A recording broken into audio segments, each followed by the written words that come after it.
traffic police ticketed 687 drivers during a week of zebra operation. Grand final of Bintang Radio Indonesia 2024 in West Sulawesi.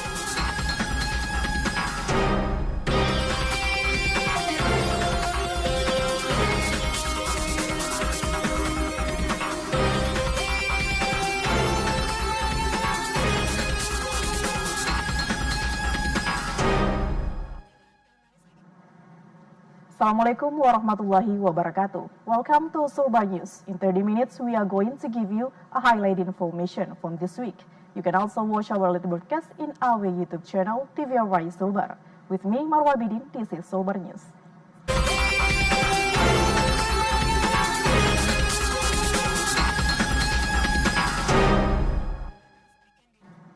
Traffic Directorate of West Sulawesi Regional Police issued a total of 687 driving licenses to individuals who had been observed violating driving regulations during a week of implementing Zebra Marano operation in 2024.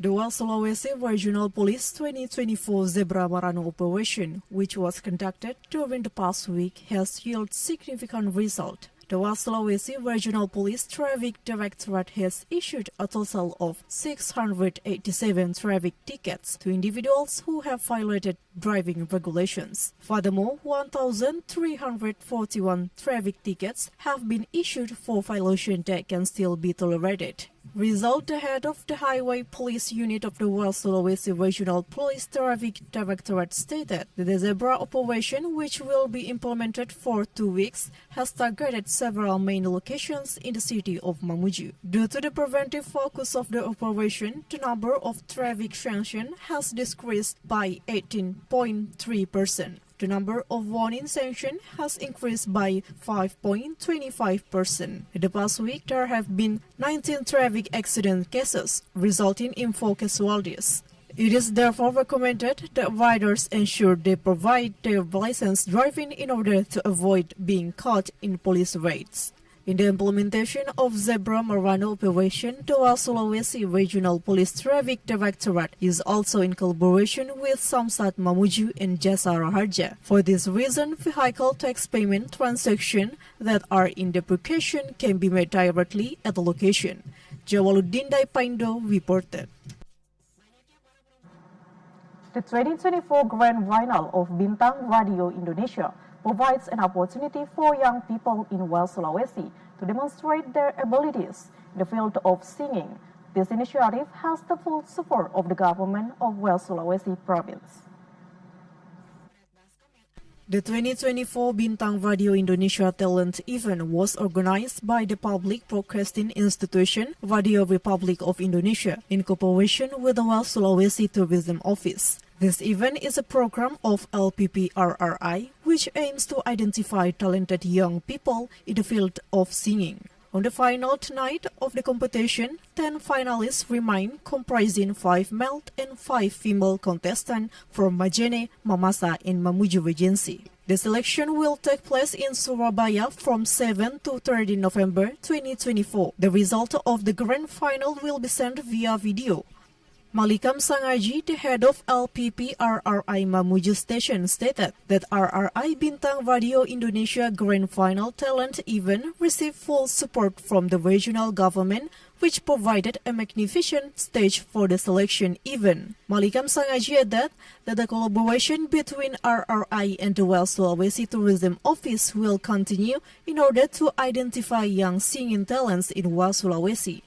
Darmawati Ansar, the head of the West Sulawesi Tourism Office, stated that the second night of the Bintang Radio Indonesia Grand Final was a remarkable success, with 17 subsectors of the creative economy also experiencing a surge in activity. It is essential to continue enhancing the event in order to identify young talent in West Sulawesi who can become professional singers, while also supporting the growth of the West Sulawesi's UMKM through the event. Dharmawati hopes that the Bintang Video Indonesia talent will continue to accommodate UMKM players in order to increase their income and produce professional singers who can motivate young people. Irham Hambali Mansur, Muhammad Adam reported.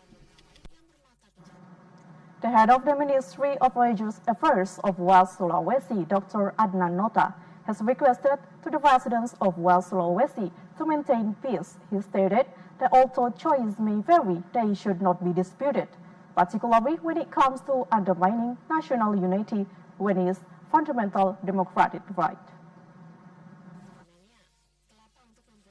Simultaneous regional election will be held on 27 November. A number of candidates for governor and vice governor, as well as candidates for region and vice region in West Sulawesi, are continue their campaigns in order to gain public support. The Ministry of Religious Affairs hopes that all candidates for leadership will continue to maintain regional conditions. The head of the Ministry of Religious Affairs Office of West Sulawesi, Dr. Haji Adnan Nota, requests the residents of West Sulawesi continue to maintain peace. He stated that although there may be differences in opinion, it is important not to dispute the choice made. Furthermore, he emphasized that it is a democratic right to hold and express different views without dividing the unity and stability of the nation.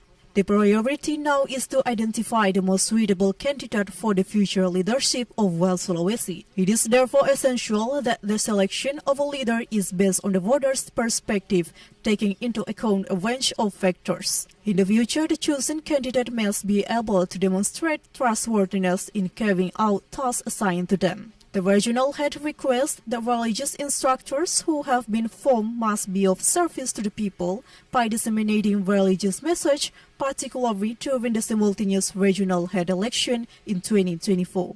Religious instructors have the potential to act as drivers of harmony and peace during the regional head election. The primary objective is to convey a message of peaceful regional head election, brotherhood and harmony, and to pray for the success of the regional head election and national unity. Jawaluddin Daipaindo and Riani reported. The seawater level in Kasoloang village, Bambaira district, Pasangkayu Regency, West Sulawesi province, has reached the level of the resident settlement. Strong winds are causing large waves submerge the area. The residents of Kasoloang village, Bambaira district, Pasangkayu Regency, West Sulawesi province, were hit by strong winds that resulted in the sea rising and submerged the area. As a result, some residents were compelled to evacuate to the homes of their families who were concerned about the rising sea. One of the residents, Jaldi, stated that at approximately 11 a.m., strong wind hit the coast, causing large wave in the sea. The high sea water was already observed in Maghrib time, where the water level rose and entered residents' home. The sea water has risen to residents' settlement on numerous occasions, but this is the most severe incident, with some residents having to evacuate. He therefore requests that the government take immediate action to assist the residents of Kasoloang village by constructing a wave retainer embankment to prevent a similar disaster in the future.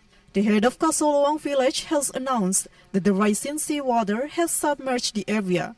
This is not the first occasion on which this has occurred, but each year the residents have to be alert to the occurrence of natural disaster such as coastal erosion caused by seawater erosion. On average, approximately 5 meters of resident settlement are eroded by waves each year. 2 rows of residents' houses has been lost to coastal erosion. Furthermore, he has proposed on numerous occasions to the government that a wave retainer be constructed in his area without delay. Makmur also stated the resident house had been severely damaged and required repair. Furthermore, residents are facing a clean water crisis, and thus far, there has been no assistance for the government. He is awaiting the government's prompt visit to Kasoloang village to conduct a review and install wave retainers on the affected coast of Kasoloang beach. Wawan reported.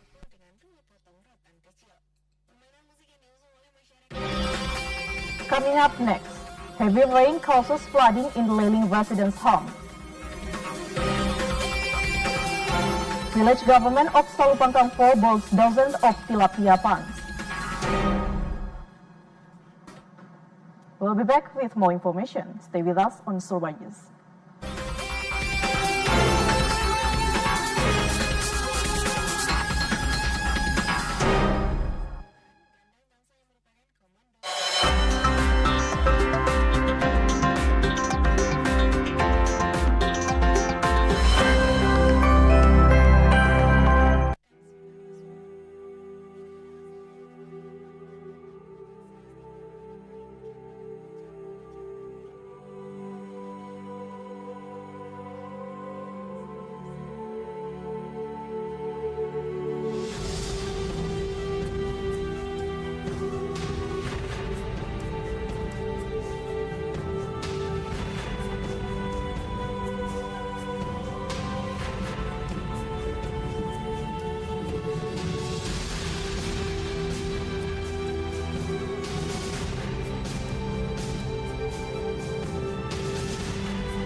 Welcome back on Sulbar News. We move to another information. The village government of Salupangkang 4, Topoyo District, Central Mamuju Regency, has announced its intention to establish the village as a tilapia village. Dozens of ponds have been constructed for the purpose of tilapia fish cultivation. This is an amateur video of the evacuation of flood victims due to the overflowing of the Leling River. The heavy rainfall that fell in the Leling village area, Tomo District, Mamuju Regency, caused the river to overflow, submerging dozens of residents' houses. One of the residents and the chairman of the Leling village, BPD, Rizal, confirmed the flooding had occurred once again due to heavy rainfall that fell in the Leling village. A number of residential properties located in a close proximity to the river were submerged by flood water, with level reaching over 1 meter. The local government hasn't provided any assistance. In anticipation of further flooding, residents are evacuating to higher ground as the rain continues to fall. Only using a boat, residents are working together to evacuate women, children, and the elder to a safer place. It is hoped that the government will take action before any further loss of life occurs. Dedi reported. The village government of Salupangkang 4, Topoyo District, Central Mamuju Regency, has announced its intention to establish the village as a tilapia village. Dozens of ponds have been constructed for the purpose of tilapia fish cultivation. Tilapia fish farming is now a commercial activity being undertaken by residents of Central Mamuju, village government of Salupangkang 4, Topoyo District, Central Mamuju Regency, has designated the village as a tilapia farming village. In response, the Salupangkang village government constructed numerous ponds for tilapia farming. Muhammad Arif, the village head of Salupangkang 4, stated that his party has designated the village as a tilapia village since 2023.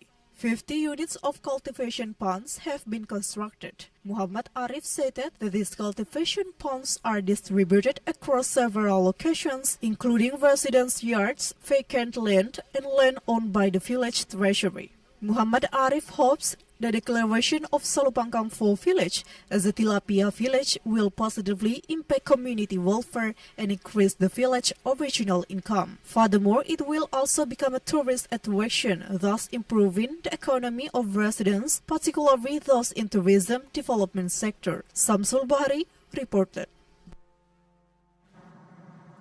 The Islamic Students Association STASIUN Majene has organized demonstration in front of the Regional Public Company of Majene Regency office. The protesters demand for the President Director of the Regional Public Company of Majene Regency to perform their duties within the allotted time frame of 100 working days.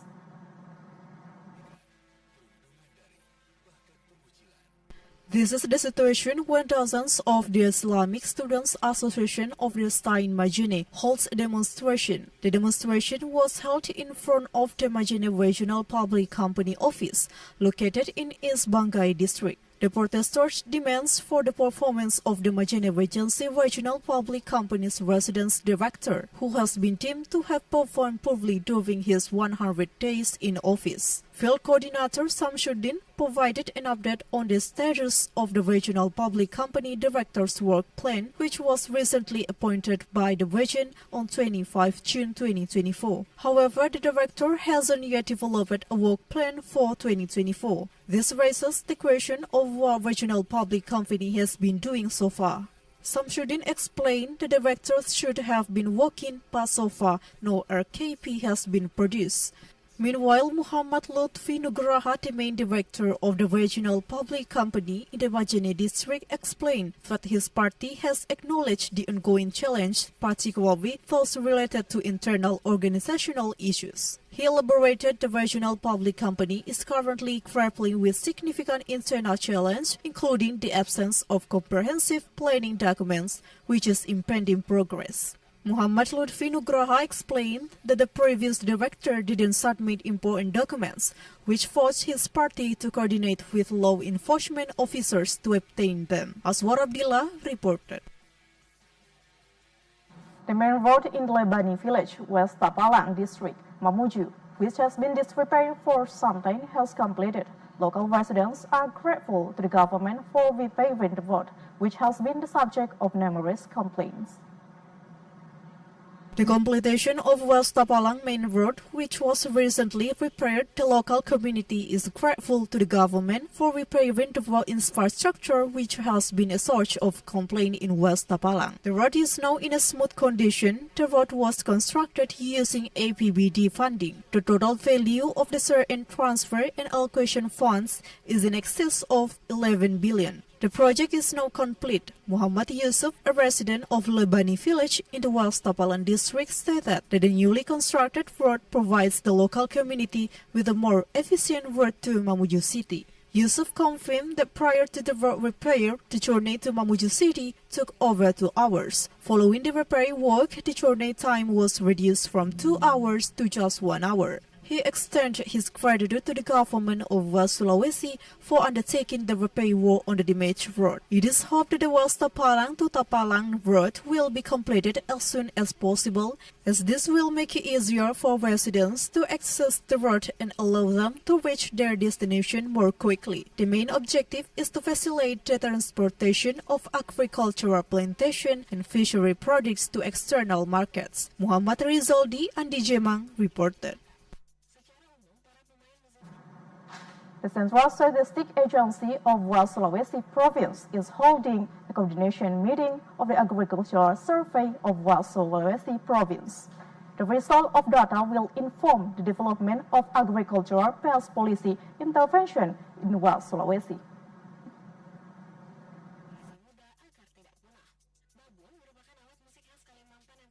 The coordination meeting, which was attended by the head of BPS of the Republic of Indonesia for the 2016 to 2021 period, along with the Regional Secretary Muhammad Idris and all representatives of Forkopimda, as well as the Deputy Chairman of the Regional Representative Council of West Sulawesi, Siti Suraida Suhardi. This coordination meeting marks the beginning of a process to align perspective on the finding of the agricultural survey data in West Sulawesi. At the meeting, Muhammad Idris, the Regional Secretary of West Sulawesi Province, stated that the result of the BPS survey data will be shared with the West Sulawesi Provincial Government for collaborative analysis. This data can be used to inform targeted policy interventions for farmers in West Sulawesi. The data will subsequently be translated into concrete form for the benefit of farmers in West Sulawesi. This is a tangible initiative undertaken by the government in collaboration with BPS, marking a shift towards a more contemporary approach. Modern government management requires improved planning. Tina Wahyu Fitri, the head of BPS West Sulawesi, stated that the quality data is essential for effective planning and development in the agriculture sector. She also expressed her gratitude to all survey teams who have worked in the field. The result of the survey will provide BPS with a comprehensive picture of the agricultural economic situation in West Sulawesi. This will enable us to develop policies that truly benefit farmers. Muhammad Idris, Rahmat Tahir, reported.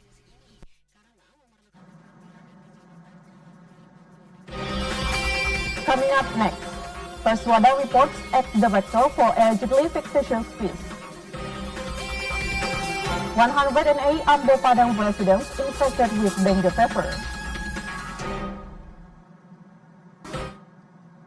We'll be back after the break. Stay with us on Sulbar News.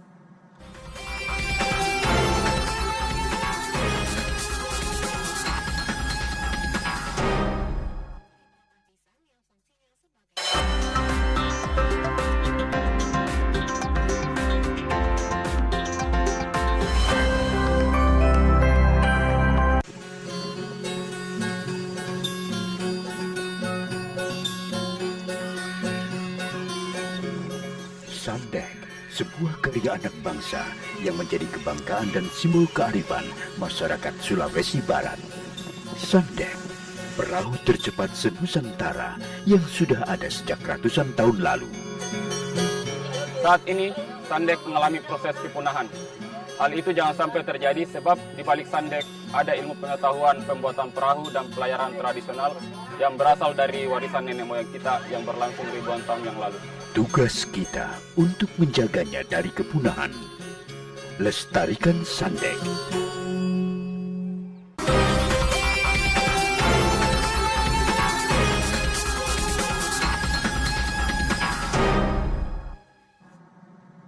Welcome back on Sulbar News. We move to another information. The management of Majene Regional Public Company has indicated its intention to report the former director of the Regional Public Company for allegedly presenting financial reports with a number of fictitious expenses.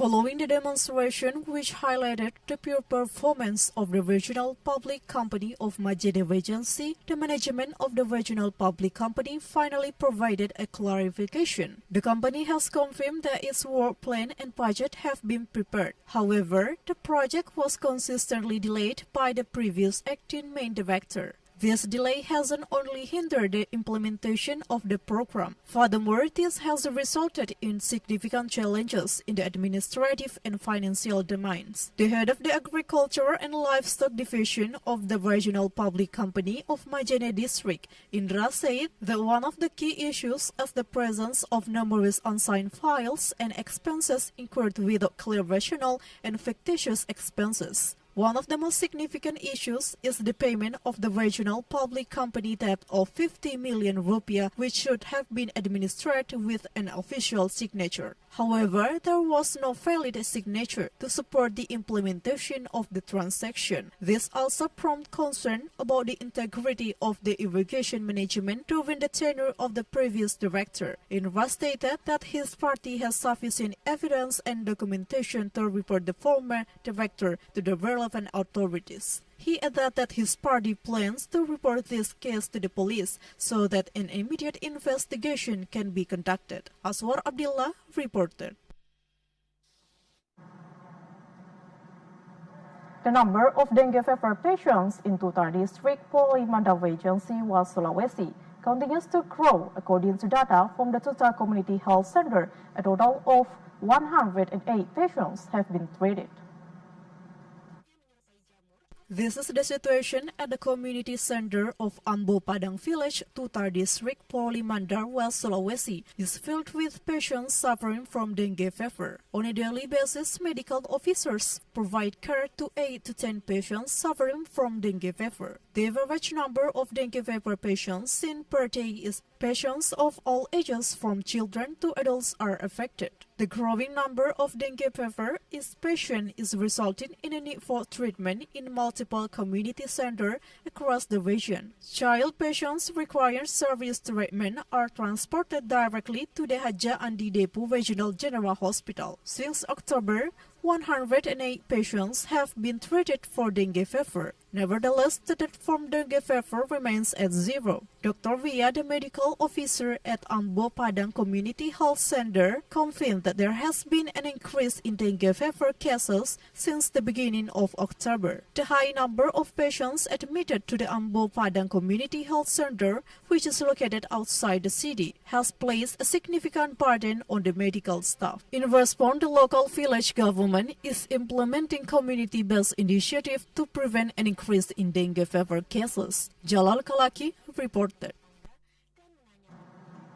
We'll see the weather forecast for tomorrow in 6 regions of West Sulawesi.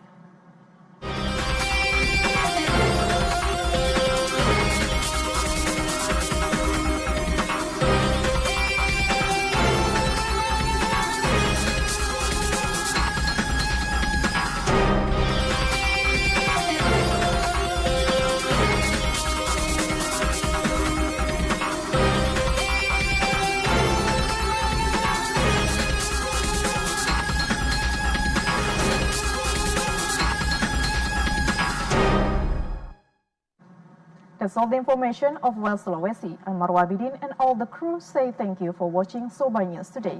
See you next week.